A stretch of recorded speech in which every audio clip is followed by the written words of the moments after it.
High security और sensitive Jones कौन से हैं ये? बॉर्डर्स के 50 किलोमीटर्स के बारे में जो बातें चल रही हैं, कहीं न कहीं अभी ये पता चल रहा है कि that is now being put in operations. 2 states के अंदर आपको सबसे ज़्यादा रेजिस्टेंस थी, one was West Bengal, no more anymore and Punjab. Punjab में भी इतनी रेजिस्टेंस नहीं है about the border area, but West Bengal के अंदर काफ़ी रेजिस्टेंस थी और 50 किलोमीटर्स के ज़ोन के अंदर बोला गया है कि बिल्कुल भी कुछ it is completely under the control of BSF end of course उनके उनकी ऑपरेशनल फ्रीडम है वहाँ पर एंड कोई भी अगर प्रोजेक्ट्स हैं और या किसी के कोई कोई डेवलपमेंट है या प्रोजेक्ट है या कुछ चीज़ें हैं, वो एक सेंट्रल अथॉरिटी से ही आपको अप्रूवल मिलेगा, उसके बाद ही आप उसको कर सकते हैं। क्योंकि कई जगहों पे नोटिस किया गया कि भई बॉर्डर के बहुत पास में कुछ प्रोजेक्ट्स चल रहे हैं, सोलर के specially, so that can become quite a challenge. क्या है इसका अंदर की बात? What is actually the reality? बात करते हैं पथिकृत भाई से। नमस्कार, जय हिंद, जय भारत एंड वेलकम। नमस्कार आदि भाई। हाँ देखिए, बॉर्डर के बहुत सारे इश्यूज में एक पॉलिसी लाया जा रहा है जो समझ में आ रहा है। अभी इसके पहले भी बहुत कुछ हुआ है, जैसे फेंसिंग हो रहा है वेस्ट बंगाल बॉर्डर का, एक क्वाड्रेंगुलर ग्रिड की बात चल रही है। जितने अभी हाल ही में एक मीटिंग हुआ एमएचए में, बहुत से जितने सारे लैंड बॉर्डर के जितने सारे डिस्ट्रिक्ट्स है, उनके जो एसपीज है उनको बुलाया गया था एमएचए से। फिर और बहुत सारे जो टेक्नोलॉजिकल इंटरवेंशंस होते हैं सर्वेलेंस के, वो भी काम चल रहा है। एक जो इंटरेस्टिंग डेवलपमेंट है वो ये है कि एक ग्रे एरिया था। ग्रे एरिया मतलब जैसे आपने कहा कि बॉर्डर के बहुत सारे एरियाज में बहुत सारे रिन्यूएबल एनर्जी के प्रोजेक्ट्स आ रहे थे, जैसे सोलर के हो गया, विंड के हो गया, या फिर हाइब्रिड प्रोजेक्ट्स जो होते हैं रिन्यूएबल एनर्जी के, वो सब आ रहा था। अब इसमें एमएचए की तरफ से एक नोटिस जारी की गई है, उसमें ये कहा गया कि 1 kilometre from the international border वहां पे sort of blanket ban is there, वहां पे कोई प्रोजेक्ट नहीं होगा। और projects from 1 kilometre to 50 kilometres, उसमें क्लियरेंस की जरूरत होगी। क्लियरेंस क्या? 1 किलोमीटर टू 20 किलोमीटर जो है बॉर्डर से, वहां पे आपको एमओडी से क्लियरेंस की जरूरत होगी। और उसके बाद के अगर प्रोजेक्ट है up till 50 kilometres, you require a clearance from the MHA. तो इसमें 50 किलोमीटर जो ईयरमार्क किया गया, इसका 50 किलोमीटर का मतलब ये होता है, अगर आप बीएसएफ को देखेंगे तो बीएसएफ का जो मैंडेट है, कहाँ पे वो सर्च ऑपरेशंस कर सकते हैं या कुछ भी ऑपरेशंस कर सकते हैं, उसका जो मैंडेट है it's still 50 kilometre from the international border. अब बात यह है कि इसके साथ और क्या किया गया, इसमें ये बोला गया कि जो बॉर्डर एरियाज है, वहां पे कोई अगर मान लीजिए कोई फॉरेन कोलैबोरेशन में आपका प्रोजेक्ट हो रहा है, तो सेंसिटिव जो बॉर्डर एरियाज है वहां पे अप टिल 50 किलोमीटर्स आप ऐसे ही लैंड ट्रांसफर नहीं कर सकते हो टू एनी फॉरेन डेवलपर। मान लीजिए किसी और देश के कंपनी के साथ आप कोलैबोरेट करके एक सोलर प्रोजेक्ट कर रहे हो, तो लैंड आपने ट्रांसफर कर दिया उस कंपनी के नाम पे, वो नहीं कर पाओगे। और अगर ये जो एरिया है जहाँ पे 1 to 50 किलोमीटर, यहाँ पे भी खास करके जो proximate to the border region होगा, वहाँ पे आप you can not have employees specifically from China, from Bangladesh और फ्रॉम पाकिस्तान। अब बांग्लादेश वाला तो आपको पता ही है, लाखों के तादाद में वैसे ही ये इंडिया के आधार कार्ड लेके घूमते रहते हैं। तो that is going to put real pressure on the state governments and the state police. और जो भी डेवलपर है उनके लिए भी ये चैलेंजिंग अभी हो जाएगा, और ये जरूरी है क्योंकि बांग्लादेश का जो लेबर होता है ना, it comes very cheap. So बहुत time they are okay to work anywhere, कुछ भी काम दे दो वो कर देगा at a lesser price, at a lesser cost. So वहां पे क्या होगा, बेसिकली 100% इसको फूल प्रूफ कर पाएंगे कि नहीं कंपनीज, मुझे पता नहीं है। But at least checks and balances stricter हो जाएगा, इसमें कोई दो राय नहीं है। एक और भी चीज है कि first is you cannot have people और workers from these 3 countries, land transfer नहीं कर सकते। फिर उसके बाद ये भी कहा गया कि वहां पे अगर आप फेंसिंग इकट्ठे करोगे, इफ यू क्रिएट फेंसिंग, तो उसका भी एक पेरीमीटर जो है, फेंसिंग का भी एक रूल दिया गया है कि कितना लंबा फेंसिंग आप कर सकते हो। तो जितने करीब होंगे होंगे टू द बॉर्डर, आपके फेंसिंग का जो लेंथ है वो उतना ही कम हो जाएगा। फॉर एग्जाम्पल, पहले 1 to 8 किलोमीटर, जैसे अगर अब मैं कोई सोलर प्रोजेक्ट करूँ या विंड प्रोजेक्ट करूँ, तो वो जहाँ पे वर्क स्टेशन होगा, जहाँ से एक्चुअली कंट्रोल होगा, तो वहां पे तो ऑब्वियसली एक पेरीमीटर सिक्योरिटी, पेरीमीटर फेंसिंग होगा ही। तो पेरीमीटर फेंसिंग का जो लिमिट दिया गया है, वो ये है कि पहले 1 to 8 किलोमीटर्स जो है फ्रॉम द बॉर्डर, उसमें फेंसिंग का जो हाइट है वो 3 मीटर से ऊपर नहीं हो सकता। सेकंड ये है कि उसमें 8 से 20 किलोमीटर में 5 मीटर्स, और 20 से 50 किलोमीटर तक आप 15 मीटर्स की हाइट तक आप बॉर्डर वो कर सकते हो। सो बेसिकली वो जो Heights of the buildings and border सब मिला के बोला जा रहा है, मतलब बिल्डिंग का भी हाइट इसमें इन्वॉल्व है। तो बिल्डिंग का हाइट इज वेरी इंपॉर्टेंट, क्योंकि यहाँ पे अगर आपके बॉर्डर एरियाज में बहुत बड़े बड़े बिल्डिंग्स आ जाए तो इट्स अ प्रॉब्लम। सो ये फिर पेरीमीटर फेंसिंग की नहीं, इसमें जो बात की जा रही है ये is also about the construction. आप कितने हाइट तक बिल्डिंग कर पाओगे इन बॉर्डर एरियाज, अगर आप कोई सोलर प्रोजेक्ट, विंड प्रोजेक्ट या कोई और हाइब्रिड प्रोजेक्ट वहां पे डेवलप करते हो। बेसिकली क्या है कि देखिए,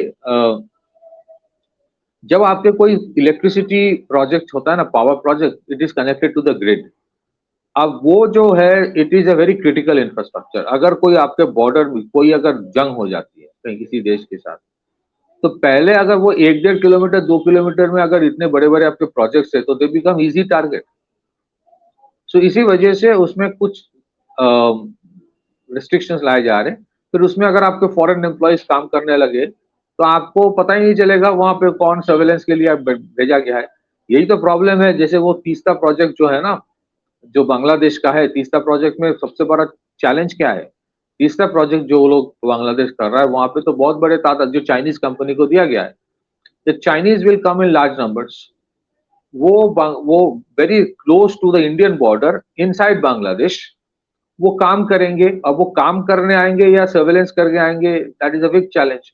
अब वो तो उस तरफ की बात हो गई। हमारी तरफ में जो है उसमें ही फिर रेस्ट्रिक्शंस ये लगाए जा रहे हैं कि भाई जो है बॉर्डर प्रोक्सिमेट एरियाज में अगर आप कोई कंस्ट्रक्शन करोगे, खास करके पावर प्रोजेक्ट्स करोगे, तो उसमें आपके कुछ कुछ रूल्स मानने पड़ेंगे। पहले जो 1 to 20 किलोमीटर, जैसे मैंने कहा कि मिनिस्ट्री ऑफ डिफेंस से आपको क्लियरेंस लेना पड़ेगा, और 20 to 50 kilometre ministry of home affairs है। और वो भी ऐसे आप डायरेक्टली आप क्लियरेंस नहीं मिलेगा।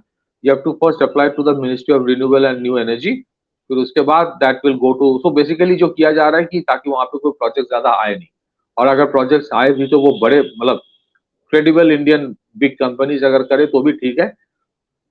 और उसमें ये भी कहा गया कि ऑल दिस कंपनीज जो वहां पे प्रोजेक्ट करेंगे within the 50 kilometre vicinity, खास करके प्रॉक्सिमेट टू बॉर्डर्स जो होंगे, उनके they have to put in place anti drone systems. Anti drone systems वहां पे लगाना पड़ेगा, और एंटी ड्रोन सिस्टम्स या तो सीआईएसएफ ऑपरेट करेगा या तो स्टेट पुलिस ऑपरेट करेगा, एंड उसमें मतलब the cost will be borne by the company. तो अगर बिग टिकट प्रोजेक्ट्स आता है विद अ क्रेडिबल कंपनी तब तो ठीक है। ऐसा नहीं है कि 1 to 20 किलोमीटर या 20 से 50 किलोमीटर में कोई प्रोजेक्ट नहीं होगा, ऐसा नहीं है। प्रोजेक्ट होगा, प्रोजेक्ट हो सकता है। ये तो नहीं बोल रहा है सरकार की 50 किलोमीटर तक कोई इकोनॉमिक एक्टिविटी करने नहीं देंगे, बट उसमें एक रेगुलेशन होगा, उसमें एक प्रॉपर क्लियरेंस की जरूरत होगी, एंड ओनली दोस कंपनी जो क्रेडिबल है, जो वो रेगुलेशंस मानेंगे, वही काम करने के लिए अलाउ किया जाएगा। मान लीजिए कि आपने किसी चाइनीज कंपनी के साथ एक सोलर प्रोजेक्ट कर रहे हो, और आपने चाइनीज 100 इंजीनियर्स को बुला के रखे हैं, वो बॉर्डर में खड़े हैं, तो दैट्स नॉट फिजिबल ना, क्योंकि हर चीज में आप कमर्शियल कंसिडरेशन तो देख नहीं सकते। सो दैट इज वाई ये इन प्रिंसिपल अप्रूवल अगर स्टेट गवर्नमेंट कर भी दे फॉर द प्रोजेक्ट, और लैंड भी अलॉट कर दे, उसके बाद भी आपको through ministry of renewable and new energy you have to take clearance from MHA और एमओडी। देखिए ये कोई एक्सेप्शनल चीज नहीं है। कोई भी देश में चले जाए जिनके बॉर्डर चैलेंजेस है, वो ये वो ये मैंडेट करता है कि आप बॉर्डर रीजन में कोई अगर प्रोजेक्ट करोगे तो आपको सेंट्रल जो अथॉरिटीज होंगे, सिक्योरिटी क्लियरेंस आप उनसे लेना पड़ेगा। इंडिया में बहुत सारे एरियाज ना ग्रे एरियाज है। आपके क्लियरेंस ऑफ क्लैरिटी नहीं है पॉलिसी की। भाई इसका क्लियरेंस कौन देगा? स्टेट के इंटेलिजेंस डिवीजन देगा या सेंट्रल देंगे? ये क्लैरिटी ऑफ पॉलिसी नहीं है। तो जो किया जा रहा है कि there is a clarity of policy which is in brought, कि कोई अगर प्रोजेक्ट करे तो उसको पहले से पता होना चाहिए कि ये ऐसा ना हो कि कल कोई 5,000 करोड़ इन्वेस्ट कर दिया मान लीजिए, फिर कि वही बोला कि नहीं नहीं ये तो बहुत सेंसिटिव एरिया है, अब यहाँ से हटो, तो that becomes very problematic for them. So अभी आप देखेंगे बहुत सारे जो बॉर्डर एरियाज है ना, वहां पे खास करके आप देखेंगे वेस्टर्न जो हमारे बॉर्डर्स है with government of with Pakistan, जो वेस्टर्न बॉर्डर्स है वहां पे, चाहे वो राजस्थान हो या फिर कुछ और स्टेट्स हो, वहां पे बहुत जगह पड़ा है मतलब बॉर्डर एरियाज। तो एक एक ना आजकल यू सी अ पैटर्न की companies want to invest there, खाली जगह है, सोलर पैनल लगा दो। नाउ उसमें कोई बुराई नहीं है, but that needs to be regulated. That's why it is being said कि आपको जो भी प्रोजेक्ट करना है एक प्रॉपर अप्रूवल लेके थ्रू मिनिस्ट्री ऑफ डिफेंस या फिर ministry of home affairs, depending upon how far it is from the border, उसके उसके बाद then you can do the project. तो एक थोड़ा सा रेगुलेशन की जरूरत है, और ये सिर्फ इंडिया नहीं, आप पाकिस्तान चले जाओगे और पाकिस्तान में भी ये I am sure it is there. खैर पाकिस्तान में इकोनॉमिक एक्टिविटीज उतना होता नहीं है, but whatever it is, China में तो और भी होगा, कोई भी देश में जाएंगे तो दैट क्लैरिटी, दैट रूल जो है, रेगुलेशन है फॉर बॉर्डर्स। देखिए बॉर्डर रीजन्स में इकोनॉमिक एक्टिविटी नहीं होना चाहिए ऐसा कोई नहीं बोल रहा है, बॉर्डर रीजन्स में भी आपकी इकोनॉमिक एक्टिविटी की जरूरत है, बट बॉर्डर रीजन्स की जो सेंसिटिविटी है, जो पॉलिसी है, that cannot be the same as it is in other parts of the country. So ये जो डिस्टिंक्शन है वो डिस्टिंक्शन लाया जा रहा है, जिसके तहत अभी जो जो समझ में आ रहा है, एक प्रॉपर गाइडलाइन दिया गया है, you have to follow this guidelines, your mandate जो है आपको फॉलो करना पड़ेगा, then after that you can do the project. Back to you. एक वो है, दूसरा one of the biggest things I see in this is that अगर आप देखें the security arrangement in that border area is going to get even more extensive, ठीक है, with regards to equipment and ये सब चीजें और भी ज्यादा एक्सटेंसिव धीरे धीरे करके, जो भी वो स्मार्ट बॉर्डर्स और ये सब चीजें बना रहे हैं उसके अंदर और भी ज्यादा एक्सटेंसिव होगा। So there will be people working in that, in those projects, there is no question about it, but because of the sensitivity I think ये जो, आई डोंट नो 50 किलोमीटर्स तो पूरा हाई सेंसिटिव जोन वो होगा, but it's not that 50 kilometre में आप कुछ नहीं कर सकते, but I think I guess 4-5 kilometres का तो वो एक बैंड बनेगा पूरे देश के अंदर, because there will be equipment, there will be all sorts of stuff which is coming up there for your border security के जो भी चीजें हैं। So this is a good move. I think हम लोग इसके बारे में Pratik bhai, I don't know if you remember, we've been kind of talking about this for a long time. Border management policy and border security and all that. Finally we see this. I think 2023 से हम लोग बात कर रहे हैं इसके बारे में, 23-24 से, and finally we see that actually coming into shape and getting deployed. So I'm glad to see that. Anything else? So it is like the national border policy. It is like the national border policy. आप हम ये बोल सकते हैं कि this is part of a broader national border policy. तो आपने सही कहा कि ऐसा नहीं है कि 50 किलोमीटर तक कोई इकोनॉमिक एक्टिविटी नहीं हो सकता, बट फर्स्ट 20 किलोमीटर जो है वो बहुत सेंसिटिव हो जाता है, आपकी मोबिलाइजेशन की भी जरूरत होगी आर्म फोर्सेस की। अब अचानक बीच में आप देखोगे विंड वो जो प्रोजेक्ट के बहुत बड़े बड़े टावर से, ऐसा नहीं हो सकता। So you need to have वो, इसीलिए फर्स्ट 20 किलोमीटर्स में कोई अगर प्रोजेक्ट आता है फ्रॉम 1 किलोमीटर, पहले तो फर्स्ट 1 किलोमीटर में ब्लैंकेट बैन है, फिर 1 to 20 में आपको एमओडी से क्लियरेंस लेना पड़ेगा, मिनिस्ट्री ऑफ डिफेंस से। तो मिनिस्ट्री ऑफ डिफेंस से आपको क्लियरेंस का मतलब है the government wants to keep that area sanitise for any kind of troop mobilisation और movement of the mechanised infantry अगर कभी जरूरत पड़े तो। और ये एक पैटर्न दिख रहा है which is a very good one, कि जितने भी बॉर्डर में प्रोजेक्ट्स होंगे, हो सकता है बाद में ये पूरी तरह से आ जाए, जितने भी बॉर्डर रीजन्स में प्रोजेक्ट्स होंगे उसमें एंटी ड्रोन सिस्टम्स लगाना मैंडेटरी हो जाएगा। ये जितने सारे सोलर प्रोजेक्ट्स, विंड प्रोजेक्ट्स हैं, उसमें बोला गया you need to have your anti drone systems in place, और वो ऑपरेट करेगा चाहे द सेंट्रल फोर्सेज या फिर स्टेट पुलिस फोर्स, बट आपको वो करके देना है। तो इट्स एन इंटरेस्टिंग मूव, क्योंकि मुझे लगता है कि सिक्योरिटी कंसिडरेशंस उतना सीरियसली बहुत सारे स्टेट्स नहीं लेते हैं। तो ये मैंडेट दिया जा रहा है मिनिस्ट्री ऑफ होम अफेयर्स की, बेटा अभी ऐसा सिचुएशन है नहीं, things can flare up any time anywhere. तो आपको वो जो सेंसिटिविटी ऑफ बॉर्डर रीजन्स होता है, sensitivity of any attack on critical infrastructure होता है, sensitivity of challenges of surveillance होता है, कि आपने किसी और देश के कोई एम्प्लॉय आके काम कर रहा है, आपको पता नहीं वो कर क्या रहा है वहां, तो उसका बैकग्राउंड चेक क्या है, किसी बैकग्राउंड चेक करता ही नहीं। So all these things together एक गाइडलाइन धीरे धीरे बन रहा है। मुझे जो लगता है कि this is part of a larger national border policy which is a good step. और भी एक चीज अभी सुनने में आया कि नेपाल से जो लोग यहाँ आते हैं या यहाँ से जाते हैं, उसमें सिर्फ पहले तो फिर आप वोटर आईडी कार्ड दिखा दो या कुछ दिखा दो तो हो जाता है, अभी वो नहीं होगा, उसमें पूरा बायोमेट्रिक चेकिंग होगा, बायोमेट्रिक लिया जाएगा, फिर only you are allowed to move across. तो बायोमेट्रिक से अगर इनके लिया जा रहा है, जो आ रहा है जा रहा है, दैट्स इंटरेस्टिंग मूव, क्योंकि अभी वो एडहॉक ओपन नहीं होगा। बहुत सारे micro steps are being taken for a larger macro picture of securing the borders.